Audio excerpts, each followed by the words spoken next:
Bagaimana menghukumi sesuatu bid'ah atau tidak?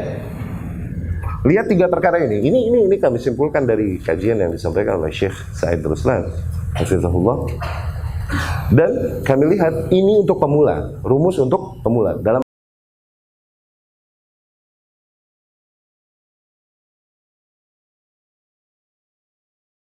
Assalamualaikum warahmatullahi wabarakatuh. Innal hamdalillah nahmaduhu wa nasta'inuhu wa nastaghfiruh wa na'udzu billahi min syururi anfusina wa min sayyiati a'malina. May yahdihillahu fala mudilla lahu wa may yudlil fala hadiya lahu.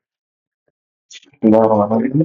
Halo teman-teman dan ustadz-ustadz sekalian, perkenalkan nama saya Fauzan Paulan Saida Baikuni dari kelas 11 RPL. Kali ini saya akan mereview sebuah kajian akidah yang sangat penting untuk kita pahami, yaitu tentang mengidentifikasi perkara bid'ah untuk para pemula. Kajian ini disampaikan oleh guru kita Ustadz Riyad bin Qadr Bajri. Beliau adalah seorang pendakwah yang menempuh pendidikan di Fakultas Usuluddin jurusan Hadis Universitas Al-Azhar, Kairo, Mesir.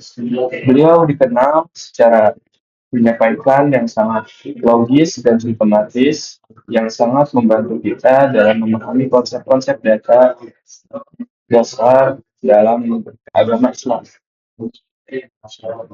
Dalam video ini, Ustadz Riyad memberikan 3 rumus atau parameter untuk menentukan apakah suatu amalan ibadah termasuk bid'ah atau bukan. Parameter pertama adalah kemampuan.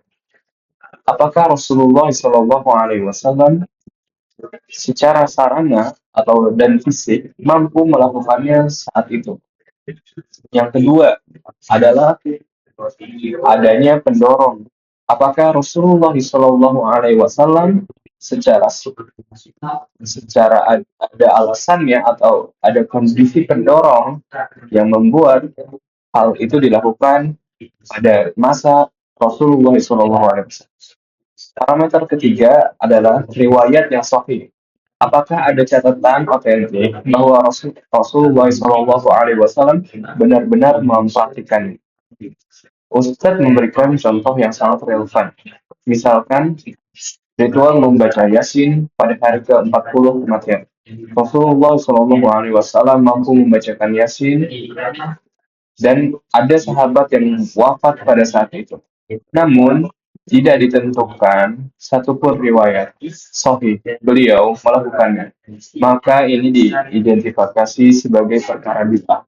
Sebaliknya, membukukan Al-Quran menjadi mushaf bukan bid'ah. Karena pada masa Rasulullah SAW belum bisa dilakukan secara tuntas. Karena wahyu masih terus turun setelah beliau wafat. Pendorongnya muncul, yaitu banyak penghafal Al-Quran yang meninggal dunia. Sehingga para sahabat memutuskan untuk membukukan. Sekarang mari kita masuk ke pertanyaan wajib. Bagaimana materi kajian ini mengubah pandangan atau perilaku saya setelah ini? Saya sering bingung melihat perbedaan pendapat di masyarakat. Namun setelah menyimak penjelasan Ustadz Riyad, pandangan saya menjadi lebih jernih. Saya menyadari bahwa dalam beragama, terutama dalam urusan ibadah atau ritual, kita tidak boleh kreatif atau menambah-nambah tanpa dasar yang jelas. Dalam realita kehidupan, saya sebagai siswa RPM yang terbiasa dengan logika dan kode, saya melihat rumus ini sangat masuk akal. Jika dokumentasi atau sintaks dari Rasulullah SAW tidak ada untuk ibadah tertentu, maka kita tidak boleh menambahkan sendiri agar sistemnya atau ibadah kita tidak error atau diterima di hadapan Allah Subhanahu wa taala. Hal ini membuat saya lebih berhati-hati dan selalu ingin mencari tahu dalil sebelum mengamalkan sesuatu. Sebagai penutup dan refleksi diri, setelah menyaksikan video ini, saya paham bahwa mengikuti sunnah Rasulullah SAW secara murni adalah bukti cinta kita yang paling tinggi kepada Allah Subhanahu wa taala. Karena Allah hanya menerima amalan yang ikhlas dan sesuai dengan tuntunan Rasul. Semoga review singkat ini bermanfaat bagi saya pribadi dan bagi siapapun yang menonton video ini.